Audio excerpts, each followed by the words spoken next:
cooperation and partnership with other universities and research institutions in both continents and beyond that should be fostered in the next years to create an EU-AU strong network of knowledge creation and reinforce the African contribution to the science and user dialogue.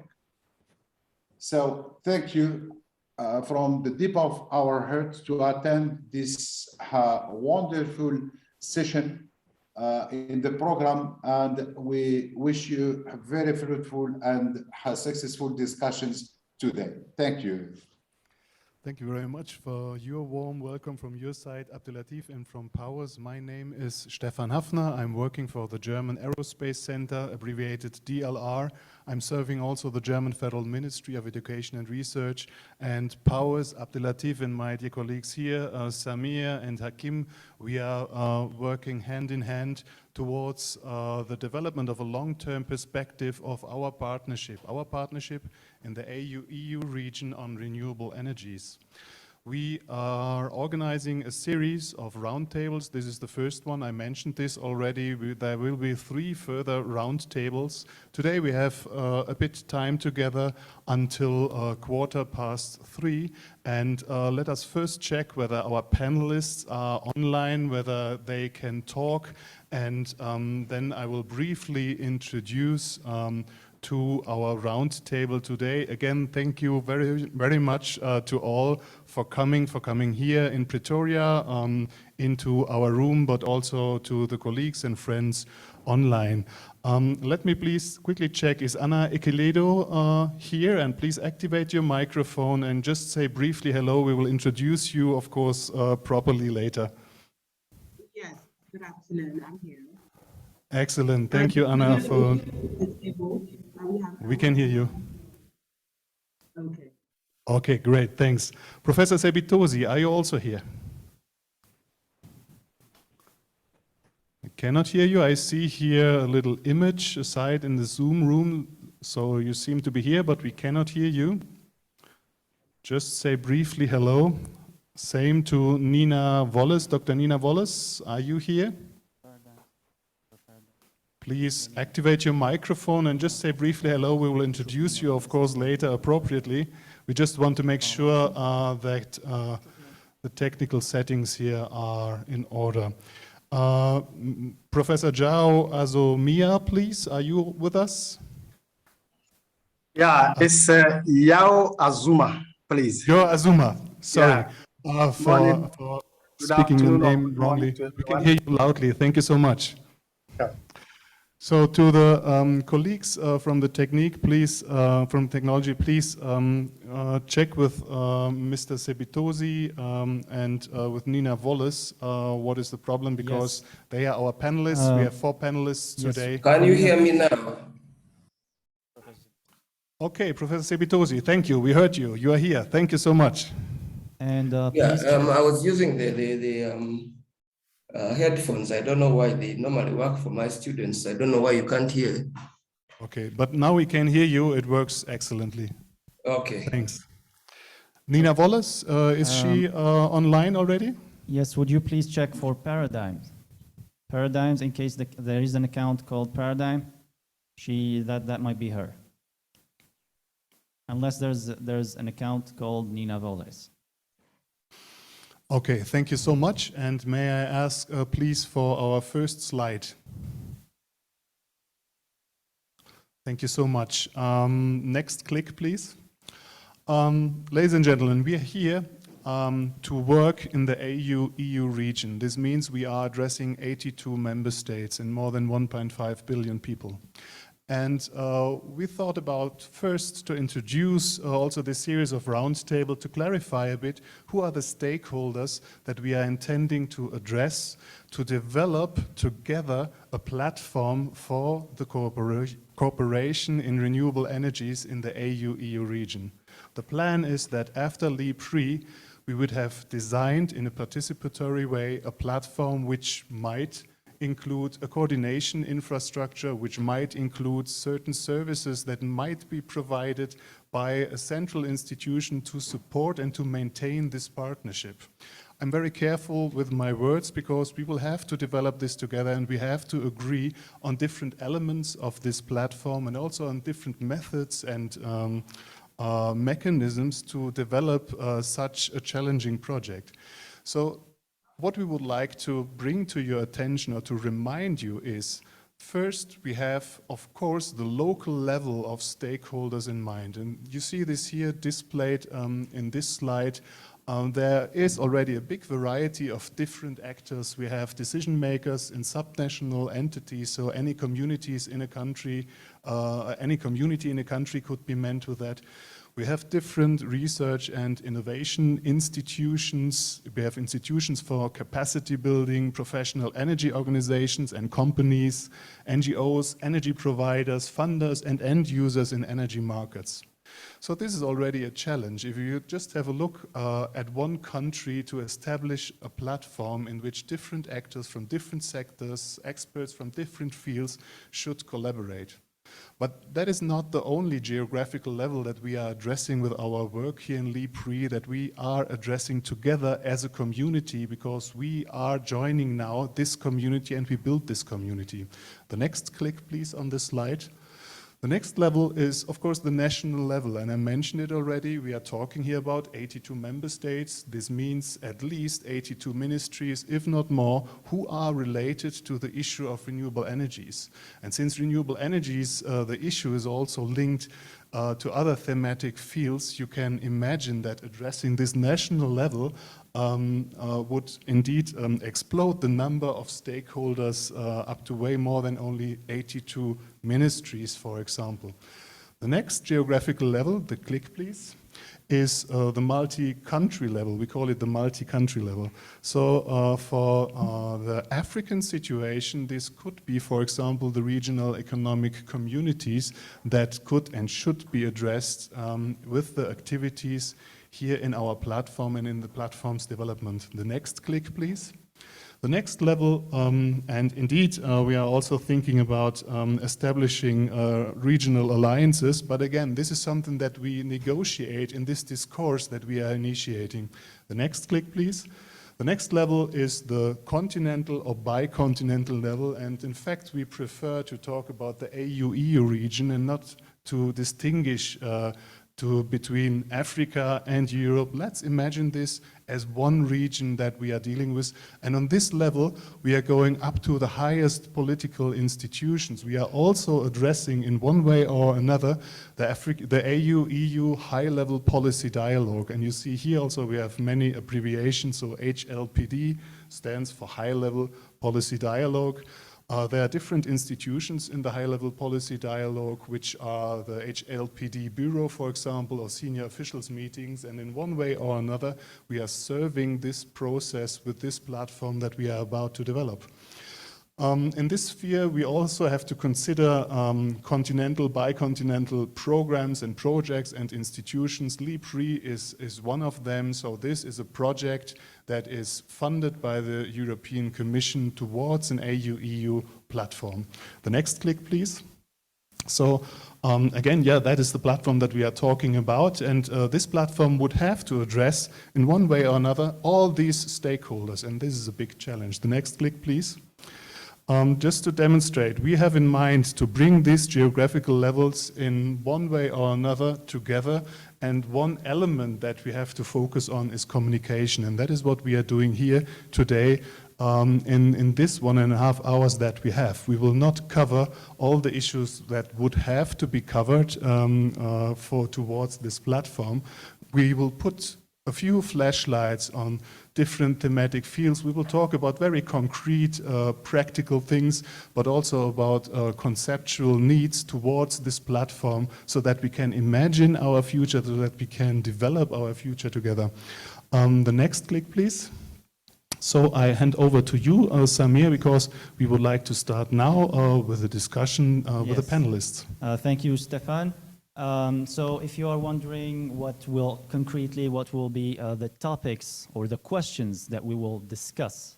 So here are the following guiding questions. So first, in a multi-stakeholder dialogue, obviously the first question is, who are the different stakeholders in the communication level that can facilitate the exchange. The second question is that we're going to try to answer is, what are the different types of communication methods and channels, given the complexity and the multitude of stakeholders that are out there? Obviously, there are different channels specific to each type or category of stakeholders. So the third question is, what are the latest innovation and the state of the art in the field of communication? As there should be a constant and continuous evolution, to say the least, in this field to facilitate the exchange and the dialogue between the different stakeholders and the science end users. And last but not least is an interesting question that we have thought of, is how to manage a good stakeholders communication with no budget. So, for these guiding questions, we have thought of bringing 4 expert panelists from across from Africa and then from Europe. So, Stefan, would you like to? Oh yeah, I have it here. So, so first, if you allow me. So first, we have invited Dr. Nina Voles. I don't know if she can hear me right now. If she's online. I can hear you. Yes. Okay. Thank you, Nina. So just to give you a short biography for Nina. So Dr. Nina Voles is the managing director of Paradigms and has over 2 decades of experience in the communication and higher education management in international development, academia, industry, and civil society organizations. She started her career working for large multinational companies in communication and then joined academia to lead the communication programs for mid-career professionals at the University della Svizzera Italiana, USI, in Switzerland. During this time, she also managed the Secretariat of the Global Alliance for Public Relations and Communication Management, the conference of the world's major PR and communication associations and institutions, representing 280,000 communication practitioners and academics around the world. In recent years, her focus has shifted to capacity development in international cooperation involving both higher education and communication. She has worked with a number of development agencies and international organizations, including GIZ, NORD, the British Council, the Association of Commonwealth Universities, the African Union, the EU, and the Union for the Mediterranean. And Nina is a German Iranian born and was educated in France and the UK and Switzerland. So she speaks German, English, French, Portuguese, Italian, and Farsi. So that's to introduce our first panelist. Stefan, over to you to present. Yes, Nina, please, would you like to say a word? 5 minutes, yes. Yes, unfortunately, I cannot activate my camera, so you don't see me, but thank you very much for the very nice introduction. It sounds very impressive, I have to say. I suppose I'm getting old.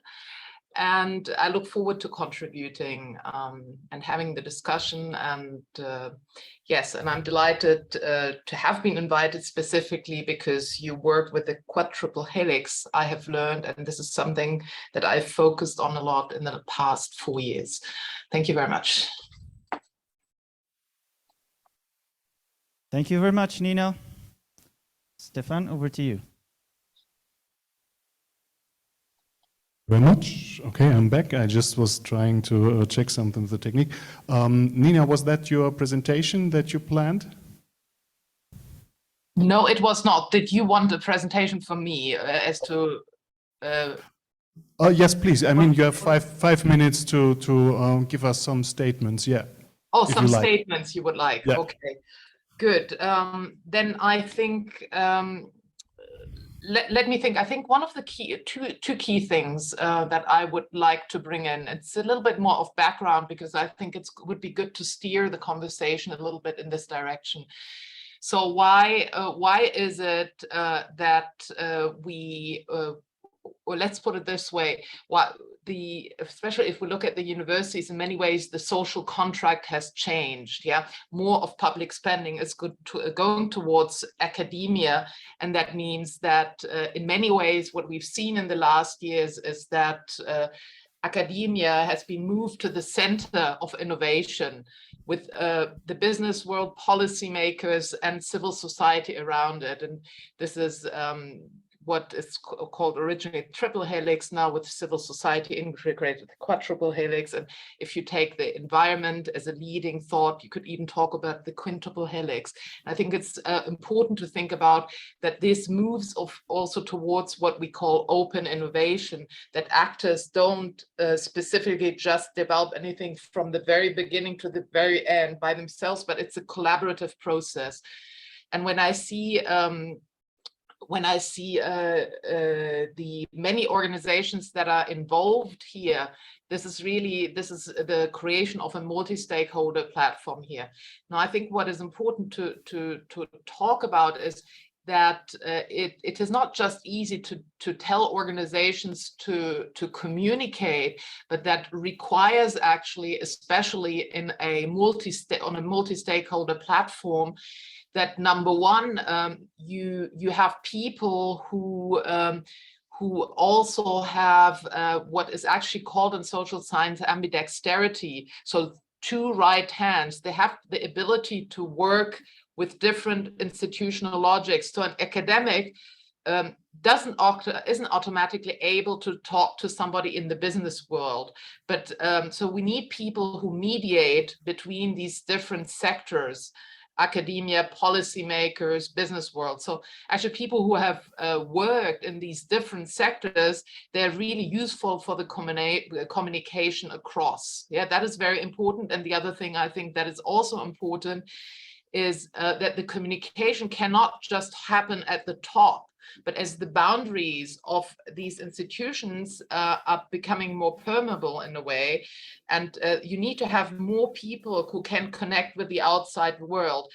And communication isn't just a key function anymore, isolated key function, but communication has become a transversal theme. So that actually links back to the resources, the last question you asked about how do you do communication when you don't have any budget, that actually everybody now has to have some basic knowledge of how to communicate. That's from me right now. And also wanted to say hello to Professor Zerga, because I was based in Algeria at the close to the institute to support the institute. So it's delighted to meet people from Powers here. Thank you.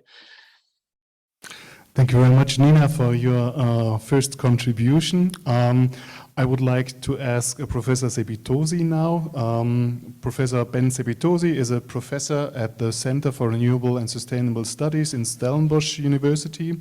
He is registered as a chartered engineer with the Engineering Council of the United Kingdom since 2003, with the Engineers Registration Board of Kenya since 1987, and is evaluated as a C2 category researcher by the NRF, the National Research Foundation, since 2009. He is a senior member of the IEEE. His field of specialty is applied alternative energy systems, modeling, rational use of energy and energy policy, and climate resilience.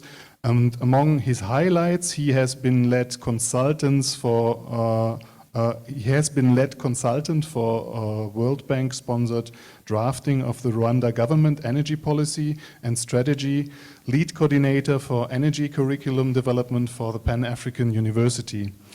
He's a committee member of the ICSU task team on energy saving transport in sub-Saharan Africa since 2008, reviewer of 7 international journals, reviewer for funding committees for National Research Foundation in South Africa and the South African Institute for Energy Research. He has authored over 90 peer-reviewed articles and supervised over 40 masters and PhD students in the multidisciplinary field of energy-related research projects. So please have a warm welcome to Professor Sebitosi. A round of applause for him, please. Thank you so much.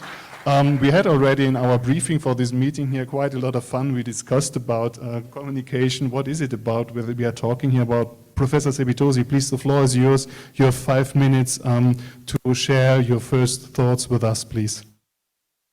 Yeah, thank you, Chair. I had a couple of slides to show, but I don't know whether that is practical.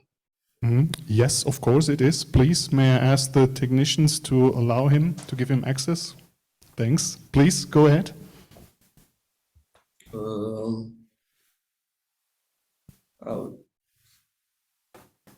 Where do I press share?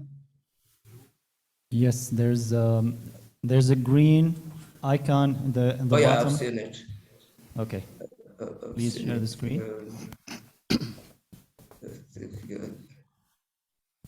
This is, yeah.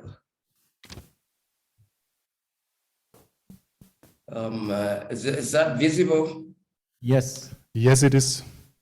Yeah, the question we are bombarded with as Africans is the message is that renewable energy is the answer. But the thing is, what's the question? To what question is it the answer? Is so the challenge here is establishing relevance and impact to us.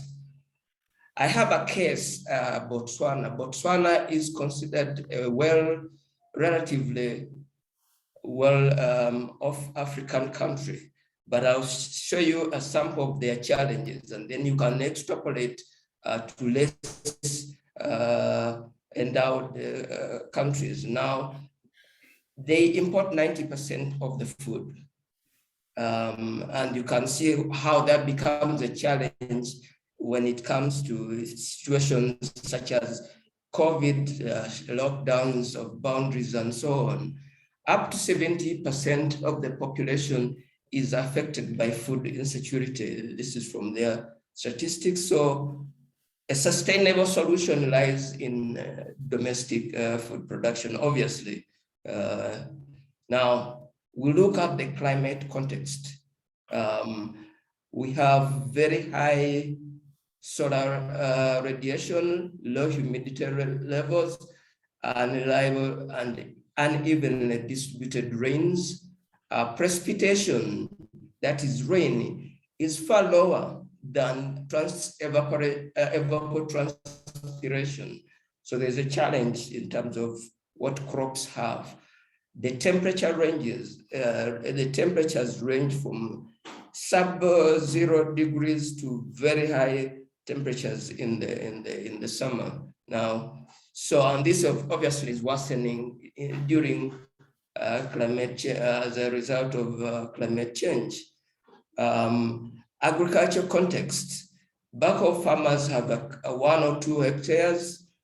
They use traditional methods which are largely rely on nature and some bit of irrigation for those who have the means. Now, what sort of intervention? We know that technologically you can employ greenhouses.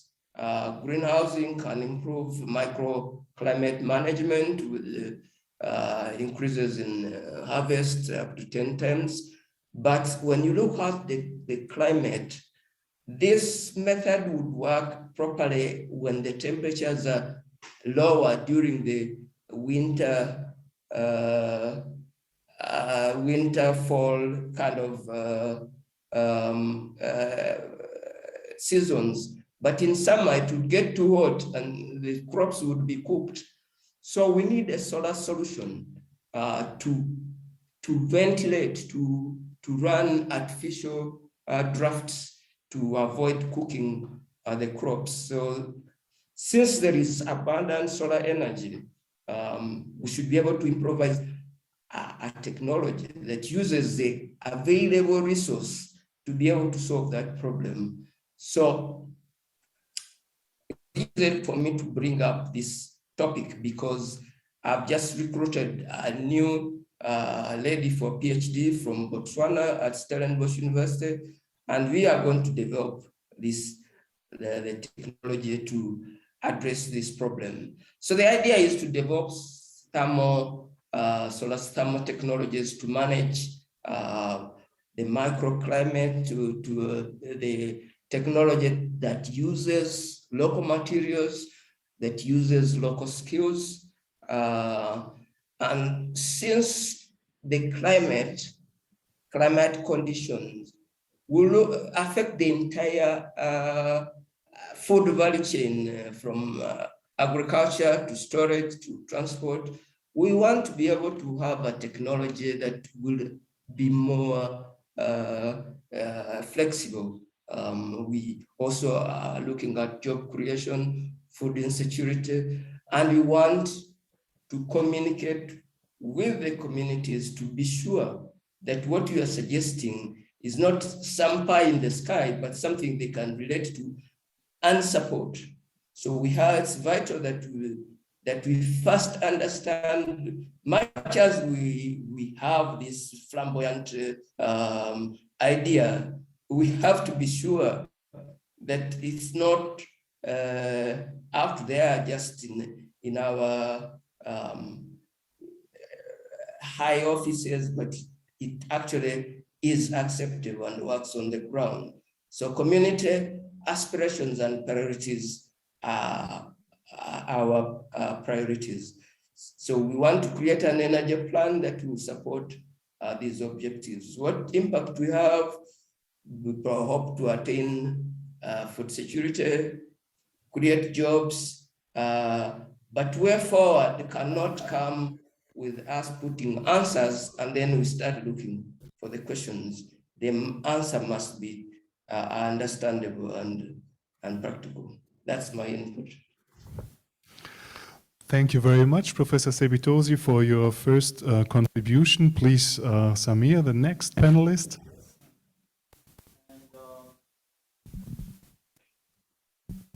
And sorry. And for and last but definitely not least, our final panelist is Professor Yao Azuma. Professor Yao Azuma defines himself as a professor entrepreneur, as he holds a PhD in engineering science in power engineering and a DEA master in processing system materials from the University of Perpignan in France. He got his research habilitation in 2013 from the same university and obtained his qualification of Professeur des Universités in France in 2014. Today, Professor Azuma runs his own company, Kia Energy Group, an international company specialized in solar industry and energy efficiency, which operates within the West African sub-region. And employs about 50 permanent staff. It designs and assembles locally various innovative solar products suitable for productive applications in rural and urban areas. Professor, the floor is yours. You have 5 minutes. Okay, thank you very much. Good evening or good afternoon or good morning to everyone, depending on where you are. I'm very glad to take part of this conference. I would like to greet distantly Professor Zega for this invitation and also Samir. And I would like to share my thoughts on let's say the thematic. If you don't mind, I would like to share my screen with you. Yes, in just a few moments, please. Okay.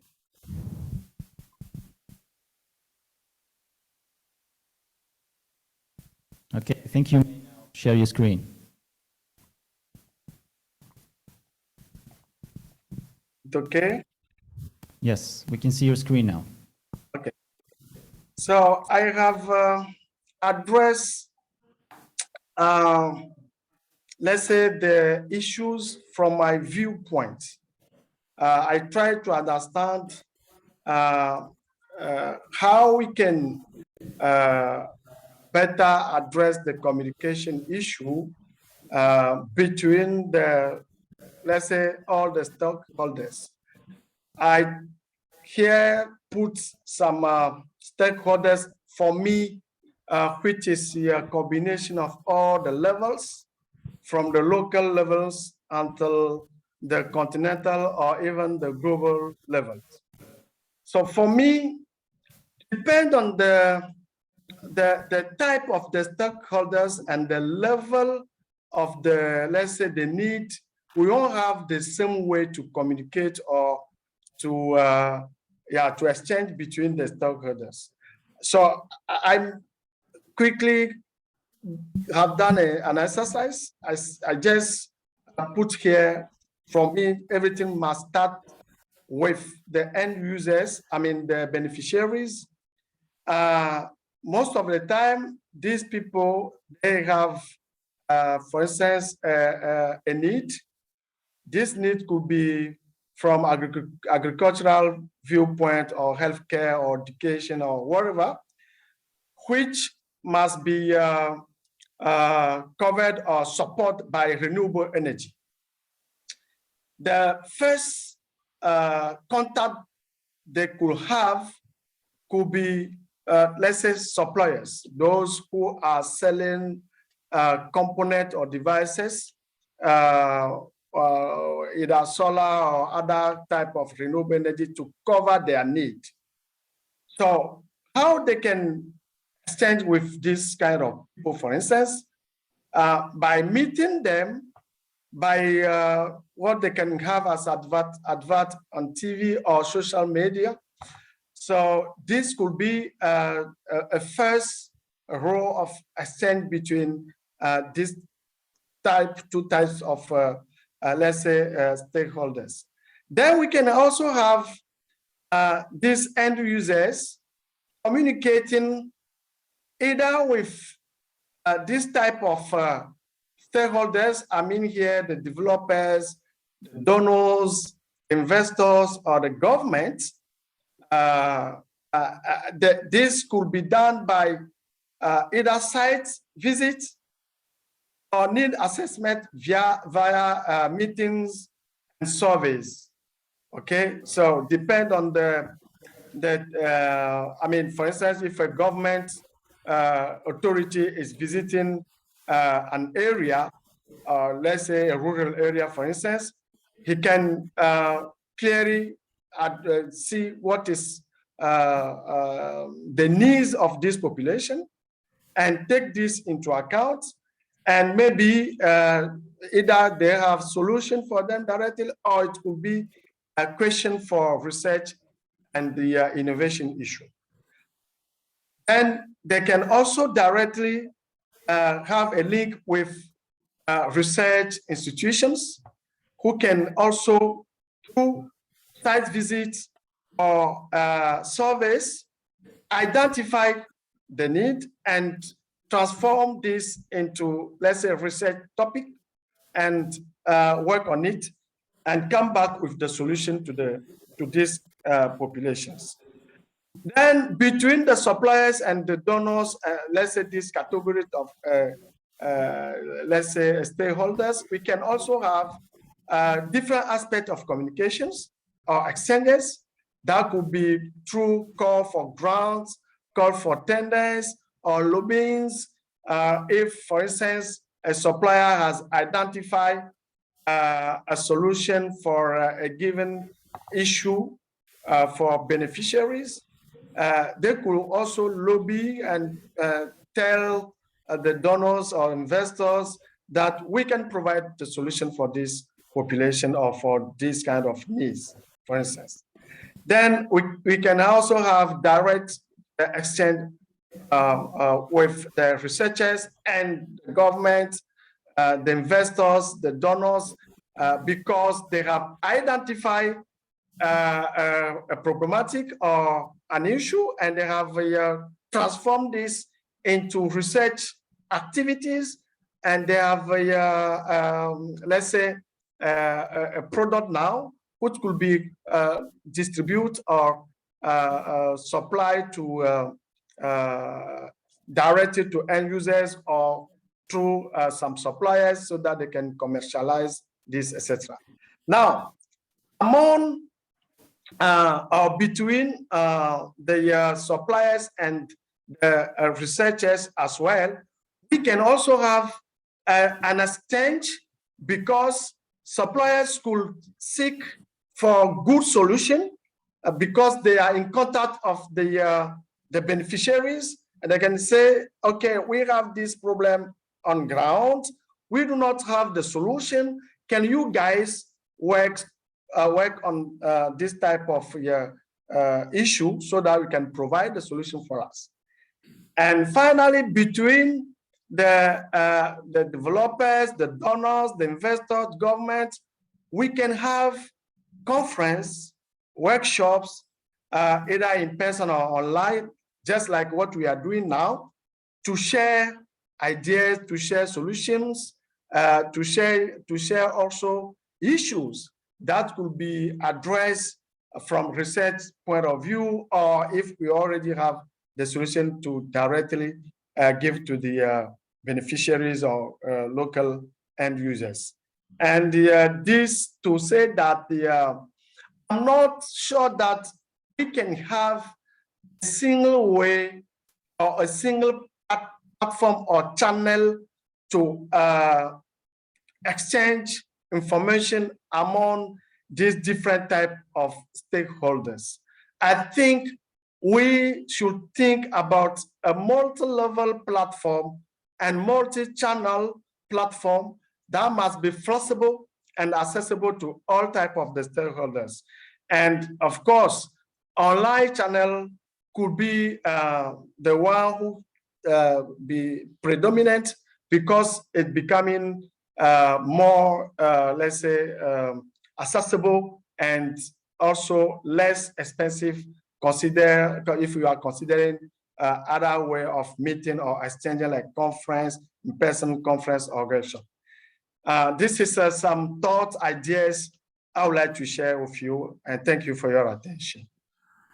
Thank you very much, Professor Azuma. And this is indeed very rich what you shared here. Thank you so much. And Ana Ekeledo, we didn't forget you, but please, in between, I have to ask here in the room in Pretoria, is there any energy school student here? Because if yes, this would be the wrong place for you. You should be in another room, just as a side note. So thanks again, Professor Azuma, for this rich contribution, and also to Professor Sebitosi and Dr. Nina. Ana Ekeledo, Ana, are you here with us? Wonderful, you are there.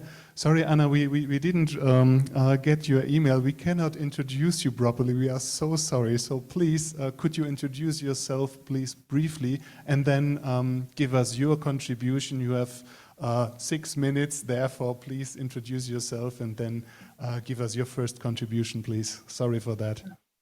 That's fine. I'll introduce myself really quickly. My name is Ana Ekeledo. I am the Executive Director of AfriLabs.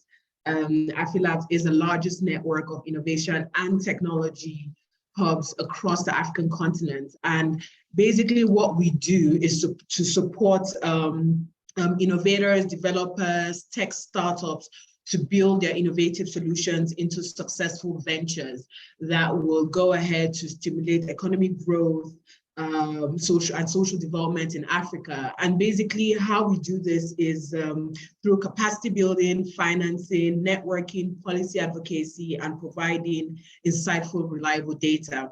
At the moment, AfriLabs has over 300 members across 52 African countries and 119 African cities. So basically, these are all physical spaces that provide an enabling environment and provide support to entrepreneurs and innovators across various sectors, right? To support entrepreneurs build businesses in the health tech sector, in financial services, in the energy sector, consumer technology, e-commerce, and across board government services and the likes, driven by technology and innovation, largely.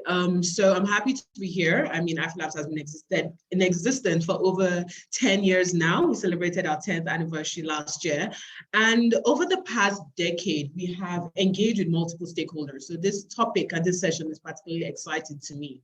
When I paint a picture of our stakeholder group, I'll look at the innovators, for example, who come up with this, interesting solutions across various sectors, the startups who are building businesses, so we have the innovators and the startups, then incubators and accelerators, who one would say are primary stakeholders as AfriLabs. So these incubators, accelerators, innovation hubs are the ones supporting the startups in the work they do, building the businesses. And an important note to mention is that hubs across Africa not just act as business support establishments, but they also provide an environment to work from, considering the infrastructural challenges that we face on the continent, such as electricity and internet and the likes. Other stakeholder groups that we deal with, academia, researchers, multilateral organizations. We do a lot of work with the African Union, with the European Union, with bilateral organizations. And then we're also looking at policymakers and government government officials, the government basically. So one of the things we've found out across our work over the past decade, and I'm sure that is a common theme that we're recurring even in this work on renewable energy, is that the policy environment for innovation, entrepreneurship, and entrepreneurship and businesses to thrive is very important, right? So you could build the most fantastic technologies and innovations and businesses and solutions, but if the environment is not right, if the policies are not enabling for the entrepreneurs, if the infrastructure isn't available, then it's hard to basically build and scale. And as such, we do a lot of policy advocacy as well.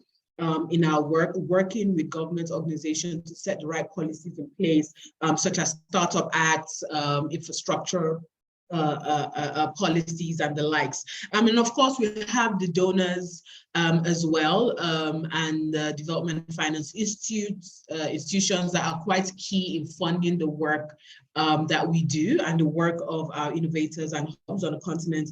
And then of course, investors that are looking to invest in startups or even in ideas at the idea stage, angel investors, all the way to the scale up stage, looking at venture capitalists, PE firms and the likes. As well, I also mentioned academia, which is a very important stakeholder. So in our work, and this comes to the topic today, in our work, we've realized that there are effective strategies when we're talking about stakeholder engagement and stakeholder management. So for one thing, I would say, I would list 3 things as a start, because it's a multi-layer approach, basically. And one is to identify the stakeholders, right? And that's, in that case, do a stakeholder mapping. So whether it's a project or it's an initiative or even your organization as a whole, in this case, looking at the AU-EU platform for R&I, for renewable energy, stakeholder mapping. And I was quite happy that was presented at the start when we were showing the geographical levels and the different stakeholder groups. So stakeholder mapping is very important. Second is determine what is important to your stakeholders, right? And what are their needs and what are their interests? And this is very important because a lot of times we go in designing programs and designing solutions, assuming that they'll be interested in it, or assuming that, it's a problem, and sometimes it really isn't a problem as such, or the way the problem is approached can be better, basically. So it's important to engage stakeholders from the start. This is something we do at AfriLabs, for example, through stakeholder sessions, whatever we're doing, one-on-one stakeholder consultations, group consultations, also needs assessment. We always ensure that we carry out a needs assessment before embarking on any initiative. So for this platform, for example, it'll be interesting to, see the process in engaging each of these stakeholder groups that have been identified to understand what their needs are, and what their interests are and what they would like to get from the platform, right? Second or third is now develop a stakeholder communication plan, right? I love that Professor Azuma covered that topic, right? So he showed, the different multi-level communication channels that can be used. But in developing a communication plan, the different parts that are critical to be part of that plan. So having your key stakeholder and target groups, and then for each of the target groups, identifying their communication needs and interests, right? So what does an innovator, for example, in renewable energy want to learn about? They want to learn about the opportunities available for them to build their businesses. They want to learn about the latest technologies that can be infused in their technology. They need data. Data is one of the challenges we have on the African continent, whether we're talking about economic indicators that you need to build a business or consumer data, or certain statistics that may or may not be available by the National Bureau of Statistics, depending on one country it's important to understand the needs. And what do policymakers, what information do they need? What do donors need? So it's important to understand the interests and needs of each stakeholder group, and then identify the communication channels which will be used, and various communication channels could be newsletters, emails, the website, earned media. One of the questions talks about what channel communication strategies or channels can be used with no budget. First, I would say there's no such thing as no budget. Even if you put an intern to do the communication work, you're still going to have to pay an amount. So I would say little budget, right? And you could do this through newsletters, social media, organically, by really engaging the stakeholders on social media. Twitter, for example, is a platform for thought leadership. Then there's earned media, so boosting your media through building media relations, and ensuring that when your press releases are out, or other communication materials which you have are shared without having to pay for it. Why? Because they're engaging to the target audience of the media. And then of course, through group sessions, I mentioned that earlier. Now, when we're talking about advanced technologies, right?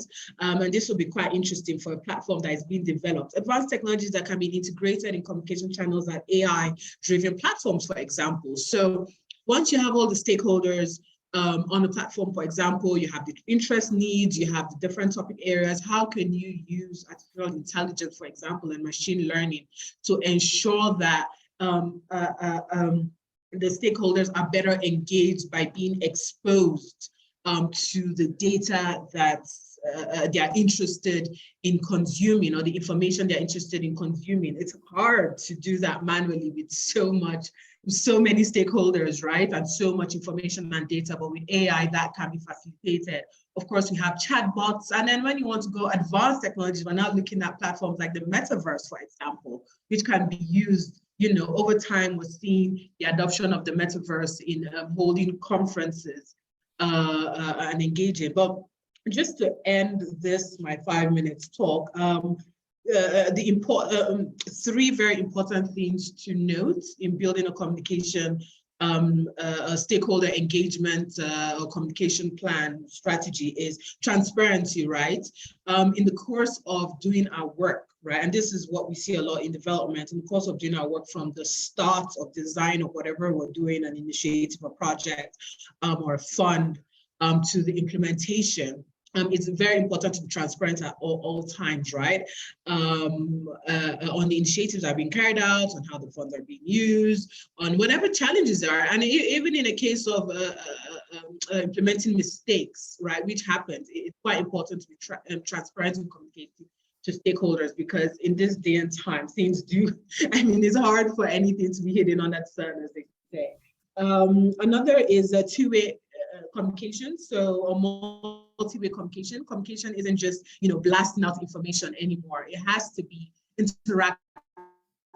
interactive as possible, right? So if we're building a platform, here we're looking at, you know, ensuring that it's not just a message board that people can go and consume information, but the different stakeholders can also be engaged, can be matched. There are technologies that can even facilitate matching as well based on interest, and stakeholders can opt in. So it's very important to get that buy-in. I like that Dr. Nina spoke about the importance of collaboration as well. So when you're dealing with different stakeholders, it's important to ensure that it's as collaborative as possible. And of course, from the onset, I think I mentioned that earlier, communicate. So stakeholder engagement doesn't start when you have your solution. And Professor Sebitosi spoke about, you know, solution being developed for local communities, right? And one of the things we found, even in our work in support innovators and startups, is it's important to use a human-centered design process, which is basically involving the end users from the beginning, from the idea stage, you know. So when you're doing your ideation, when you're doing your idea validation, at every stage, when you build your minimal viable product, you speak to the consumer, speak to the end users, communicate with them, and then, you know, moving forward up until, you know, launching the product and market validation and all of that. So that's important to integrate in, you know, the platform that is being developed, and basically in all, you know, online, offline interactions on renewable energy, yeah, and in other contexts as well. Anna, thank you so much. It's a pleasure to listen to you, as it is a pleasure also to the other three colleagues. So a big round of applause for all our 4 panelists, please. It was already a pleasure to have the briefing meetings with you, which would have been worth indeed to be recorded, and you maintain this here. Definitely your commitment comes through. Thank you so much. We heard now a lot of different aspects already around communication towards our platform. So, and I will just pick a few aspects out here. So we heard from Dr. Nina, for example, the issue of the need of mediators in the quadruple helix approach. Very interesting point, I would say. We heard from Dr. Sebitosi that an energy plan could be a part of a communication concept. We had from Professor Azuma a bunch of ideas which communication channels could be possible, what could we consider in the platform to be supported if these channels do not exist already. And we heard now here at the end from Anna also a bunch of ideas, the need, for example, what AfriLabs is doing already with the support spaces they have, the big network that they have. So AfriLabs would be considered definitely also as one of the players in the platform on which this cooperation and this partnership could build on and further maintain and intensify the cooperation. So you mentioned many other aspects, and before I would like to give you the floor, Nina, again, and I would like to ask you perhaps to elaborate a bit on this idea, if you allow me to pick that out, mediators in the quadruple helix approach. You may wish to comment on the other panelists a bit, but also to elaborate a bit on this issue. Colleagues here in the room and also online, please make use of the chat. Our colleague Hakim will check your comments, and later we will bring you in here as well as the colleagues here in the room. We will later also ask you for further contributions. I would like to give the floor now to you first, Nina Wallace, and the other panelists, again, be prepared. We will also come back to you. Nina, please, the floor is yours. Yeah, we covered a very wide range of subjects. And, you know, I mean, it's like communications is like saying energy. So I will just touch upon a couple of things that struck me particularly. And I think before you start your stakeholder mapping, it's really important to understand, why do we communicate? And that's something, when we work with organizations, it's sometimes something that is not so super clear. Are we communicating for legitimacy? Yeah, legitimacy. We as an organization, we need visibility. So legitimacy always is often linked to resources. If I'm not seen as a legitimate organization, I won't receive the resources. Am I communicating to, I don't know, in universities to attract students or to participate in open innovation? What is it? And I think that sometimes gets a little bit neglected. And when you don't do that, when you don't have a very, very clear idea what you're trying to achieve, then it becomes sometimes a little bit difficult to do your stakeholder mapping. So that is one thing. And I think then I've heard it from the colleagues here as well, but I just wanted to focus in on that a little bit.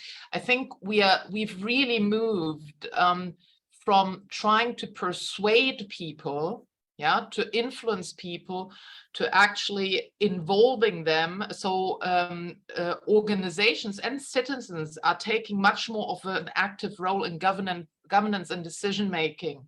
And that's in a way the democratization, or some kind of democratization, and that's very important. We heard it from Professor Sebitosi, for instance, in his project in Botswana, I believe that was. So, and Anna mentioned that as well. So that is very, very important. And then I think what we heard very clearly from Anna is the segmentation, and I think that's something. We don't send the same thing to everybody. If we look back 30 years, we had maybe a national newspaper that was the only way that we could communicate. Everybody would get the same message. Or maybe you would have a media conference. The media conference would have all of those journalists in one room, and that's how you would do it. So one of the key things, and this is very closely linked to your resources, because communication has become such an important subject that it can eat up so much of your budget. If you segment, it's a chance of narrowing it down and really focus your resources where it's necessary. But that requires very good stakeholder mapping. But what I see in a lot of organizations is they don't have what's a database, a rich database that they systematically tag, where they identify who belongs to what group and what kind of communication should they get through which channel. And that's where I see that organizations are throwing away a lot of resources. And so this is really the key, the segmentation at the beginning. And then we can look at the channels, but I will stop here to leave room for the colleagues. Thank you, Stefan. Thank you so much, Nina. And allow me as a side note, because we already launched the LeapRe app, the so-called LeapRe app, and this is our social network approach from the project to serve the partnership building, to serve this platform. And in there, for example, different actors can also cluster themselves. And this goes very much along with what you were mentioning with regard to a first segmentation, to have a more focused communication and also a mapping. May I hand over to you, Professor Sebitosi? You mentioned, and I highlighted this here again, the energy plan as a potential communication tool. Would you like to elaborate a bit on that and also comment on the other panelists, please? The floor is yours. Please activate your microphone. Cannot hear you so far. As I can see. You're there. Thanks. Yeah, okay. My approach doesn't carry the sophistication of my colleagues. I'm basically down to earth. It's easier for me to monitor the impact of what my transaction has been when I use a bottoms-up approach mainly, but having bottoms-up, usually it needs a top-down support with budget constraints in most of our sovereign governments. The partners from development partners come in from overseas, and my guess is perhaps this is the basis of this discussion. Now, I have experiences which are positive and not so positive with the process of development partners. That's why I usually run down to find out, is this relevant? Is what we are going to do relevant, and to whom? I have to talk to the final beneficiary. Now, I'll give you an example. I've had instances where, I don't want to sound ungrateful to development partners, but there are instances where clearly the project is to promote the industry at home, and that's the funding through which the attachment of that kind of funding is that you have to have this solution to whatever problem you have. You have to, basically, we have an industry. I'll give an example, like in German. I'm not against Germans, but just as one example, where when you are writing a proposal or whatever, the end result is already created. You have to include the purchase of this kind of equipment. And we end up with solutions coming in before we identify exactly what problems we are going to fix. We have a hammer and we don't know whether we need a hook. That's the challenge I usually want to come across and avoid by starting from the bottom. Along the way, I want to have a multi-pronged result where I create technical skills, where I create jobs, where I create climate resilience, where I create food security, which is actually the primary thing. And for me, once that is in place, the rest of the communication automatically locks in. If somebody understands exactly what the end goal is, I don't labor myself with knowing how sophisticated the stakeholder hierarchy is supposed to be and so on. I believe that once the bottom setup is in place and everybody understands what the end result is supposed to be, the funding, the stakeholders, everything for me come in place. That's my take. It probably is very simplistic and not as sophisticated as my colleagues articulated, but that's where I come from. Well, thank you very much for your valuable intervention here. So I would like to invite Professor Yao Azuma to comment on what has been said so far. Professor Azuma, the floor is yours, please. Thank you very much. I would like to emphasize that this is a complex topic that we are dealing with. I think many of the panels have already addressed let's say, the particularity of the channel, the level of the discussion, the type of stakeholders, etc., etc. I already mentioned that it will be something let's say multi-channel, levels of this platform. But one thing which is very important is at the end of the day to have a platform for sharing experience and expertise. For instance, if there is a need somewhere, I completely agree with Professor Sebitosi that we need to start from the bottom to up.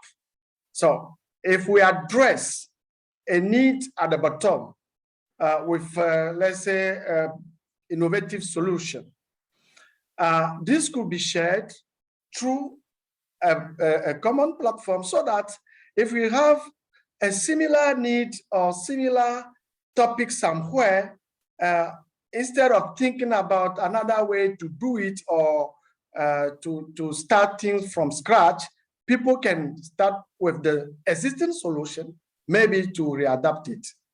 I would like to finish by sharing with you a funny story. There was a village in the northern part of Burkina where there was a problem of sanitation, and there was some researchers and NGOs who thought about a way to solve this sanitation issue by helping also the population improving their crops. Okay, so they decided to build public toilets, and afterwards the population will be using their wastes to spread in their farms. But the problem they had, they did not exchange much with the population so that they can be involved and share this solution. So there was two problems. First of all, the toilets they have built, the doors was turned or oriented at the east. But unfortunately in this village, people don't use rooms where the doors is oriented at the east. This is a cultural issue. This first point. Second point, they are not at ease to take their own waste and spread out in their farms. They are not used to it. Then the whole project, which has been supported, funded by donors, NGOs, and researchers have been done their work around it, just collapsed because there was no real communication with the end users to explain them and also to have their feedback about how to do it so that it could fit not only their needs, but also their cultural or traditions habits. So just to highlight on the fact that it is very important to take the information from the beneficiaries first. And for instance, this example that I shared could be also shared through a platform so that other stakeholders could not behave like that when they will be facing this kind of situation in some rural areas or other villages. So just to mention that it is a complex topic, I'm not sure that we can come with a little solution, but all we have said, the right point is somewhere between all this. Thank you for your attention.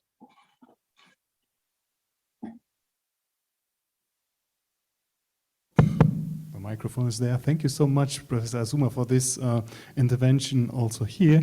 I would like to briefly comment, because what you are pointing at, different cultures, different behaviors, this is also pointing at something that we are discussing already, which is a more polycentric approach. So communicating with end users requires different centers in different cultures, in different regions, and we have to think about that. What is the consequence for a concept, for a platform to do that? It could not be, this is my personal opinion, a centralistic approach. It has to be a polycentric approach, and how do we organize that? So in that sense, we might want to discuss that. Perhaps there are controversial opinions about that. Samir, please. Continue, please. Yes, please. Thank you very much, Professor Azuma, for the interesting story that you told us. And I would like to encourage all the panelists, if you have similar concrete cases that you faced or you've been a part of, please do not hesitate to share with us that story. So before I come back to you, Anna, I would like to kindly remind our audiences who are joining us virtually to please, if you have any questions, please do not hesitate to join the chat section, and we will try to answer some of your questions later on today. So Anna, please, the floor is yours. Thank you. Okay. Thank you. Thank you very much. Okay, I will just, I mean, we've had such brilliant contributions from my fellow panelists. So I'd like to, build on some of their points. So this is to Dr. Nina's point about what is usually missed out on, which is basically identifying what you would like to achieve, or what you would like to achieve from communicating to the different stakeholders, right, Dr. Nina? And correct me if I'm wrong. And I'll say one way to do this is to set audience-specific objectives, right? So for each stakeholder group you've identified during your stakeholder mapping, right? What would you like to achieve, right? If you're talking about policymakers and you're engaging with policymakers and government, what does the end goal of that communication mean to you? Is it the policies that will be set?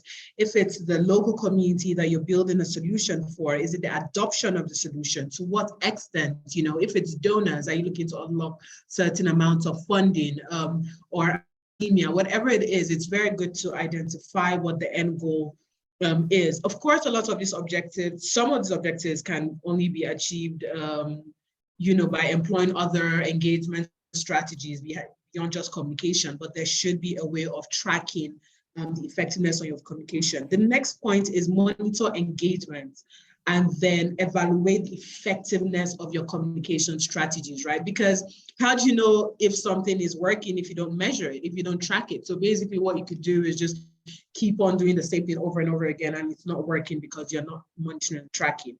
Now, once you identify what works and what doesn't work, set up a system for, yes, regularly monitoring, whether it's per quarter or half a year, whatever it is, and let the data, guide your next steps. So next steps could be scale what works, right? Tweak or pivot, strategies that don't work. So basically abandon strategies don't work and completely change it. And then another point I'd like to mention, and this is following Professor Azuma's point about sharing information within the ecosystem and within stakeholders. This is so important, my goodness. At AfriLabs, we work on a lot of projects, right? Whether it's, community-driven projects or donor-funded driven projects, whatever it is anyway.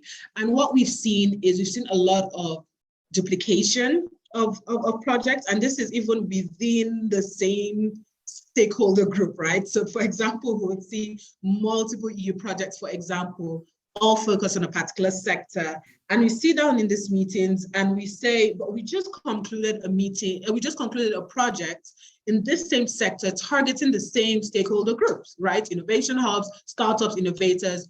Where's the data, right? What lessons were learned, what worked, what didn't work, and what can we build on to scale what worked, and what lessons can we learn to ensure we don't repeat it? But there isn't enough of that knowledge sharing even within programs. We see this happen within large organizations.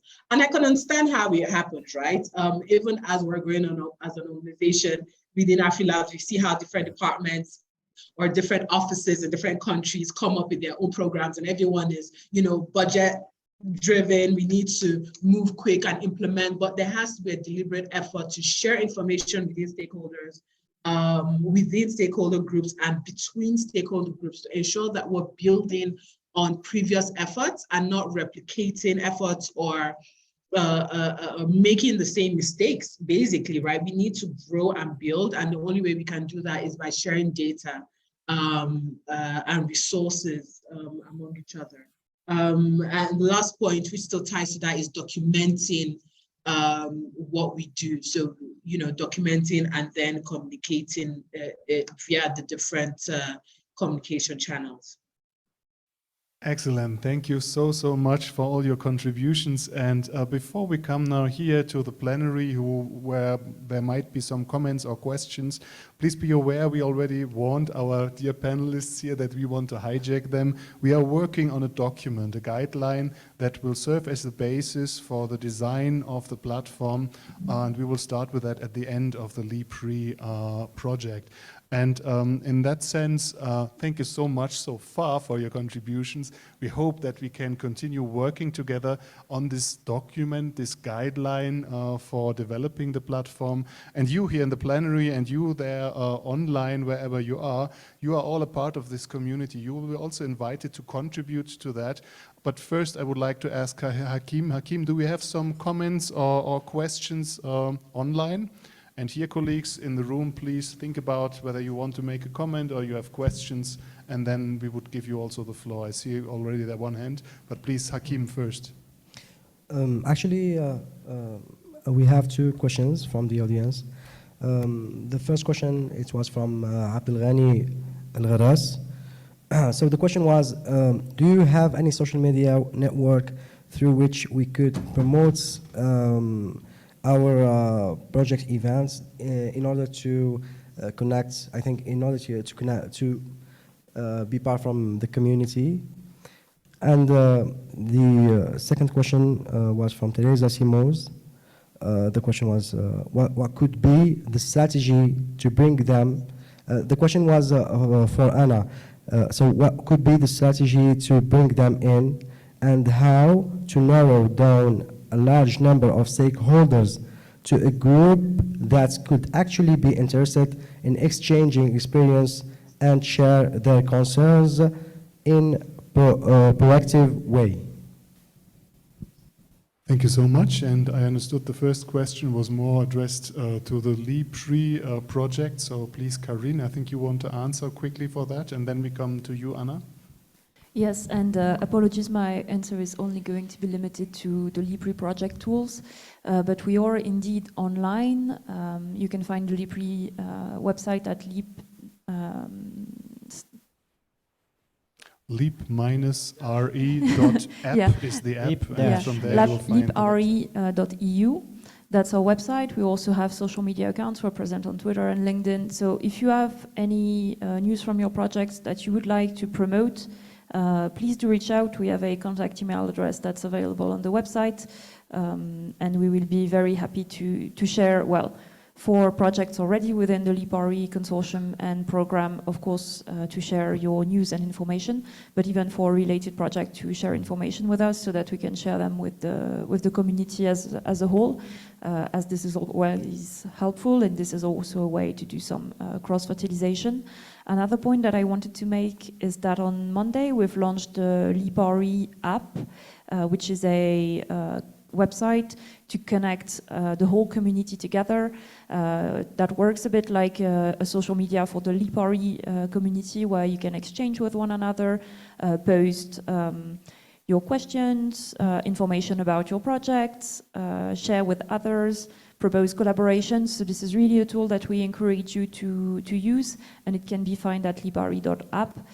So please do make sure to check that out, create your account, and start exchanging with others. These are part of the tools that we are putting at your disposal. Thank you. Thank you so much, Karin. And indeed, the ambition is to support the community with tailor-made instruments. We are collecting each idea that is coming up. We have limited resources. We cannot implement everything, but the mentioned LEAP-RE app is a first start to have a proper social network principle tool online with which you can work, you can cluster there, and if you participated on Monday, you heard already a bit about its functions. But coming to you, Anna, please, you have been addressed. Please, what is your response? Please. Okay. Yeah. Hi, Teresa. Thank you for the question. So I'd say the first step is through, stakeholder engagement from the very start, right? So by carrying out, one-on-one consultations, group discussions, needs assessments, one can identify what the interests are and what the needs are of these different stakeholder groups, right? So it's very important to get buy-in from the people you're looking to influence, right, eventually. And this involves basically interacting with them, right? Now, after interacting with them and, whatever method you use, whether you're using sophisticated research tools, or you're just carrying out one-on-one consultations and chats and interviews, it's very important to document what your findings are in terms of their needs. Now, based on that data that has been gotten from all these different forms of engagements and needs assessments, it's important to segment the stakeholder groups based on the needs categories, right? And based on the interest categories. So if you see there's a particular group that have identified certain needs, then they fall under one category. And then of course you name that stakeholder group. And this is a more, I would say, refined way of identifying and segmenting your stakeholder groups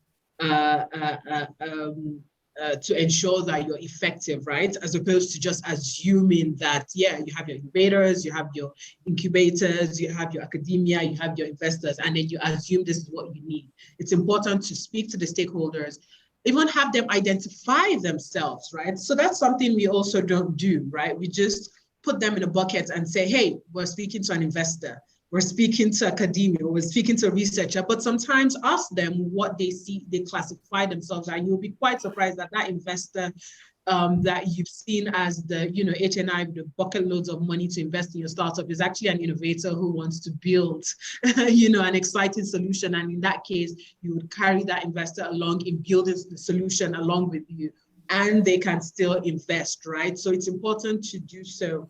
And then, whatever platform you're developing, a platform here doesn't necessarily mean technology. Technology is a facilitator, but a broader platform to engage the different stakeholders. This would ensure, that it's relevant to each of their interests which they have identified. And because of this, they'll be more likely to engage because they feel like they've been heard, and you're speaking to their specific needs in their specific language as well. Wonderful. Thank you so much, Anna, for that. We had one hand here in the plenary. Please, gentlemen, state your name and your institution, please. Okay. And then your contribution, please. Professor Lotfi Bagli from University of Lorraine, France. In fact, to be more direct, I'm a scientific, not a communication guy in electrical engineering. And what I see is we have all specificities different from country to country in Europe and in, yes, I have to face to camera. And what it needs, what I see the most efficient way is to share, for example, a database. It can be a very simple Excel file with country by country. What interests me as a researcher is two ways of communication. When I got results, I get to publish in journals. So we have to identify. I give you an example. For Algeria, if you have to publish in Algeria, you must target special journals because there are journals that are not, they give no points to researchers. So you have to deal with Direction Générale de la Recherche et Développement Technologique, and they have the ranking. So this information is interesting. The Algerian people knows it, so they can fill this information in this kind of database. But if you have partners, or if you want to publish some data about Algeria in other kind of, nobody will read them. Okay. So to publish results, we need this kind of information. For France, this is the two things that I know, French and Algeria mainly. For French, you have to target like IEEE journals or things like that have high ranking or impact factor. We are also encouraged these last years by our university to publish in open access journals. But it must be journals that are not, you don't pay. So there is all these things. So this is one aspect of communication of result we have to deal with. The other aspect is when I want to contact agencies. I want to mount a project and I need to communicate. So I must know how in each country that I want to involve in my project, how can I address this agency? So a list of agencies, for example, in France, I have ANR, I have the universities, how they communicate, LinkedIn, email, phone. And Libri app. And Libri app, it's new, so okay. Libri have to put all these together. Okay. But if you go in Algeria, they're not used to LinkedIn, but more to phone app. and to person contact. Thanks to God, we have COVID-19. So COVID-19 has changed the rules, and people now communicate more by email and by Teams also. So this is an important aspect. So what I want to find in this kind of shared database is the addresses and the mean of communication, and that's all. Thank you so much for Thank this you. contribution. I appreciate very much. Well-structured work starts with an Excel file, and this normally has to be very colorful. I'm totally on your side, but on the other hand, we must see we are really in a new phase. And we indeed also, of course, recognize LinkedIn. We know that this is an issue, but the Lipri app has been developed now because we need more opportunities for clustering, for example, but also other aspects, other applications that we might want to integrate. It's a mixture. I can totally understand what you are asking for. We are working on that, and we in particular have to work on that, how to communicate that. We also have data protection issues and whatnot, but first and for now, the Lipri app is the place where each actor can create a profile, and it's a beginning. And if you, for example, feel that, okay, there is something missing, I need this or that, for example, one click and you have the list of all the funders. If you don't have this already, I have to check this. We will try to make this real. Thank you so much. You can add a folder in Lipri app when you will find this kind of file sharing, so sharing information by country, and that the participants of Lipri app can fill by themselves. It will be very good. Excellent point, and we will check what we can do. But please stay tuned, be in contact with us, send us an email with your ideas, and then we will make sure that this comes in the right channel in the project. Are there other yeah, I think there's an interesting question in the chat. Hakim, there's an interesting question from the chat. Hello once again. So the question was from Mr. Shakib Salaji. The question is, in the case of crisis, the case of the recent events of COVID-19, how to foresee the channels of communications and collaboration for a way out of the crisis in a vision of survival which may not be compatible.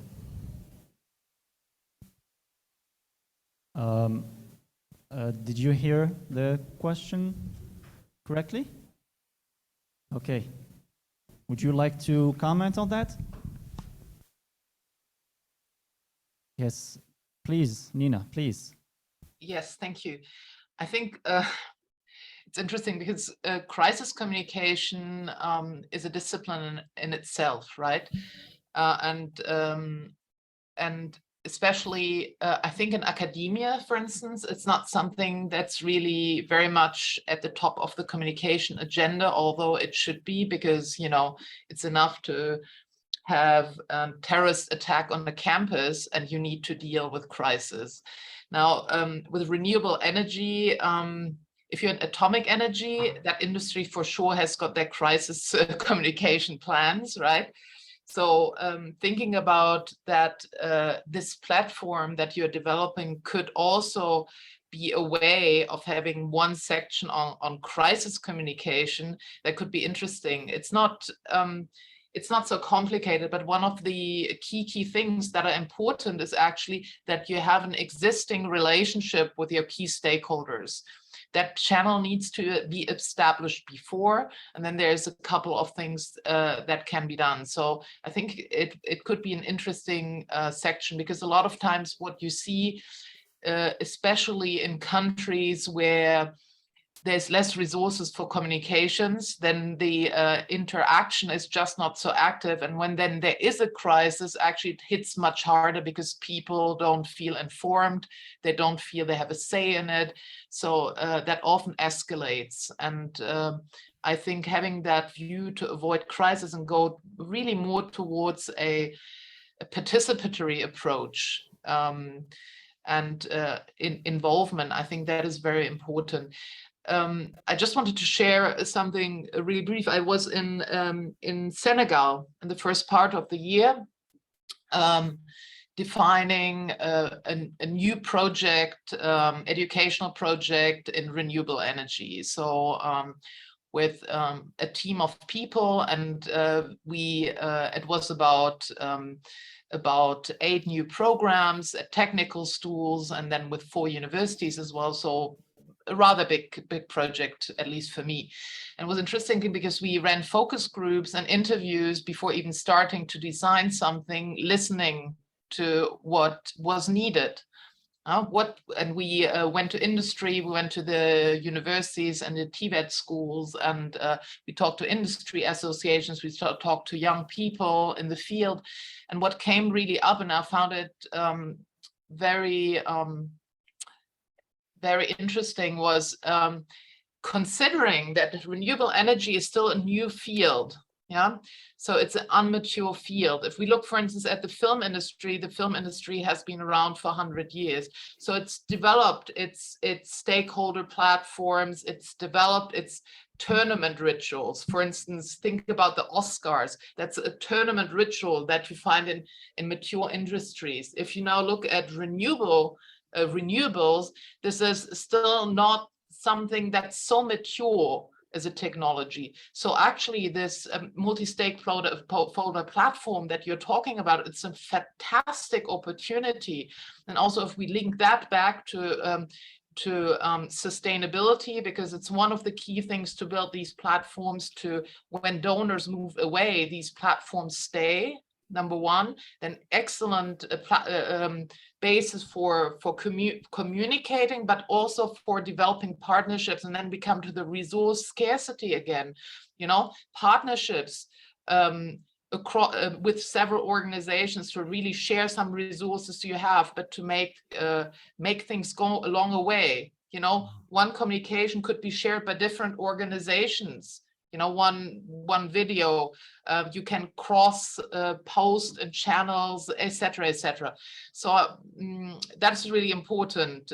These partnerships, don't forget it. It can even be with media outlets, for instance. Yeah, but really this co-creation also in the communication. Yeah. Thank you.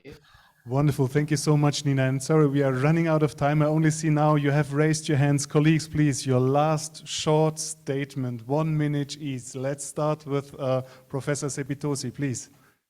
Yes, thank you. Thank you to all my colleagues. I just want to emphasize points made by my 2 colleagues, Anna and Yao, about communication. Now,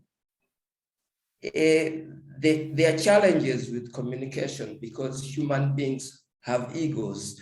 I mean, if our communication is in the form of a user manual, this is the way things are done, it just bounces back. The way I have learned over the years, even to write technical papers, is by telling my own small story and allow the guy with an ego to eavesdrop on the story. Essentially, they emulate the story. I don't tell them this is the way you should do it, but I just tell them this is how we do it in our small way. Be surprised. Some guy pops up in China and Belgium and wherever, and they realize they are the same level of human as you, and they have the same challenges. But you didn't tell them, you didn't issue a user manual to them. Anna raised the issue of measurement, metric. It's also very important to identify an appropriate metric for a given context, the kind of impact you are looking for. And there has to be a sort of multi-layer way of monitoring. In other words, at local level, at national level, 70% of the projects may fail, but succeed very well at 30% in certain location. If you average out, you mask the actual result. We should have from country to regional to continental and so on. So the way we communicate is important. That's the way we turn up with situations where sister organizations are reinventing the wheel. Sometimes it's not because they didn't know about what the other guys were doing, but there is a sort of territorial issue where, you know, they have to start from scratch on their own and so on. So again, when you tell them communicate in a way that they can emulate without treading on their egos, you get a higher impact. Thank you so much, Professor Sebitosi, and I hope very much that we all will stay in contact. Please, a last statement, 1 minute, to Professor Azuma, please. Professor Azuma. Thank you very much. If I come quickly to communication itself, it needs, let's say, an emitter, a receiver. I mean, who is going to communicate to whom? And which message are we going to deliver? And which channel are we going to use? So we already mentioned that depend on the, let's say, the level of the stakeholders, the issue around which we have to communicate, we won't use the same type of channel. When it come to crisis like the one we face, as Dr. Nina already mentioned it, this is a crisis communication, which is another issue as well. I have only 1 minute to conclude, otherwise I'll be sharing another story with you, but I think we have room to continue exchanging, and I hope this is some few thoughts which could be put together to reach out let's say the appropriate solution for this platform. Thank you. Thank you very much, Professor Azuma. Anna, one last statement, please. You've got 1 minute. Yes, thank you. Well, I would make an attempt to answer the question on crisis, communicating through a crisis. As Dr. Nina and Professor Azuma has mentioned, this is a completely different field, and I'm sure those in the humanitarian sector will be able to answer better. But one thing I would say is follow the path of least resistance, right? So use communication channels and strategies that are the easiest and closest to your target audience. And I'll give an example. During the COVID-19 crisis, AfriLabs being part of this large multilateral project called the EdTech Hub, which is focused on identifying and supporting to scale EdTech solutions across Africa and South Asia. Prior to COVID-19, you know, we worked with all these technologies and deploy them and all of that. But during the COVID-19 crisis, we saw the vast difference in access to infrastructure, you know, such as internet facilities and devices and all of that with people that were with students that were the most marginalized in certain communities. So you know what we did? We worked with a local NGO that deployed radio technology, right? Just the traditional radio to deploy, you know, lessons every day. And what would happen is that the students would come under a tree, for example, to you know, get their daily lessons, and then they would have local community caretakers and teachers that would, you know, follow up with them for lessons, right? Prior to that, you know, we were working to see how we could supply devices and, you know, work on more complicated technology and everything. Means that took time. When in times of crisis, when action needed to be deployed, then we use what was readily available and easier to access. Same with simple platforms like WhatsApp, right? I mean, we have all these technologies driven by AI and everything, but when it came to deploying information quickly that needed quick action, you know, we use platforms, we organize our communities into simple WhatsApp groups, for example, and shared information and, you know, working groups and all of that. So, I mean, again, still goes down to understanding your target audience and what's important to them and what is readily available to use as well. Yeah, that's what I would. Okay, thank you very much, Anna. As much as we would love to keep discussing for hours and hours, but unfortunately we are limited with time. So I would like now to give the floor to Professor Abdelatif Zerga, the Director of PAWAS, to give us a closing statement, please. And perhaps first a big round of applause for our panelists, Ana Ekeledo, Professor Sebitosi, Nina Wallace, Dr. Nina Wallace, and Professor Jao Azuma. Please, a big round of applause for them, as well as for the community, the people online, the people here in the room. That was great that you have been here. And please, to you, Abdelatif Zerga from PAWAS. Thank you, Stefan. I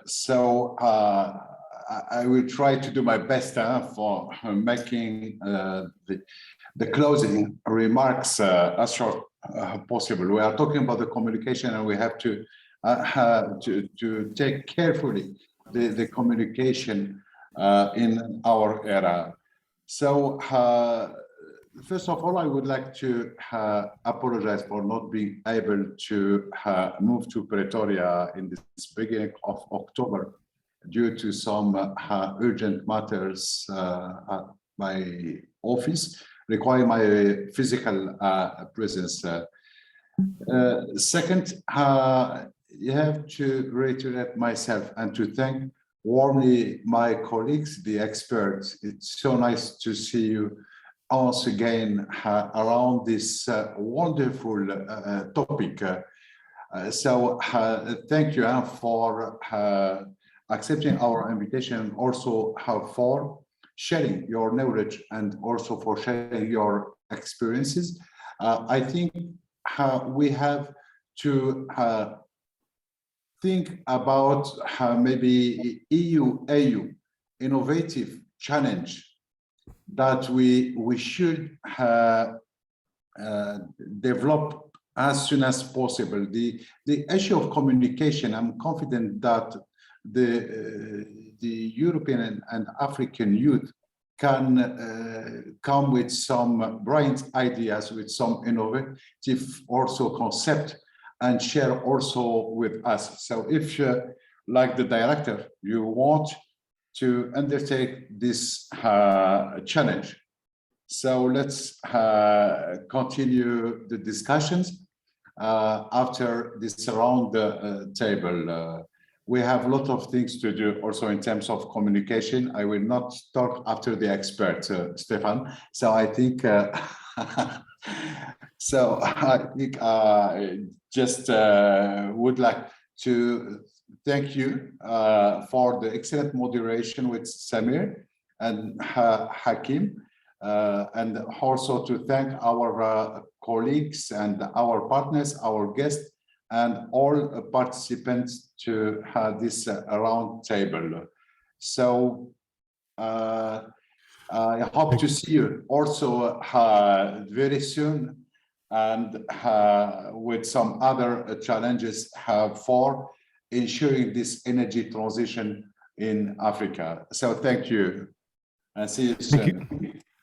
Thank you so much, Abdelatif, and indeed also from the German aerospace side. Thanks a lot for this fruitful collaboration. Thanks a lot to Samir and Hakim.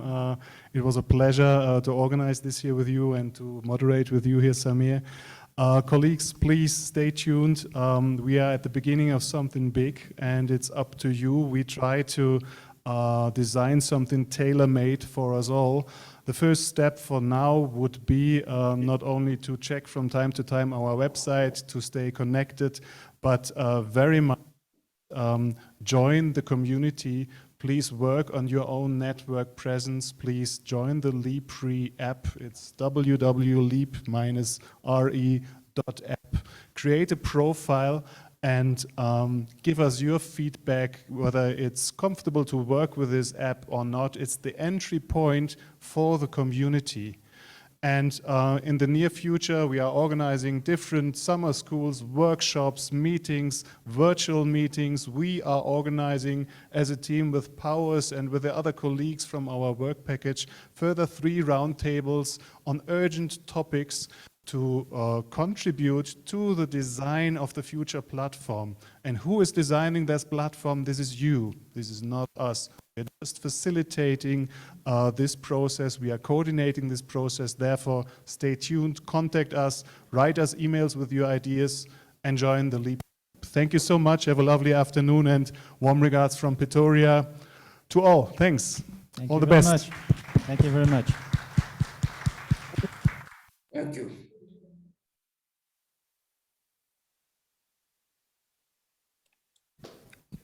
Thank you so much. Thank you so much to our colleagues at DLR and Powers for this wonderful session. Next, we are going to grab a cup of coffee, but what I would say that please come back here, since after roughly 7 minutes, we'll be starting off twinning, teaming, and matching session to discuss about strategies to connect researchers. So please, I recommend to lift your feet a little bit and get a cup of coffee.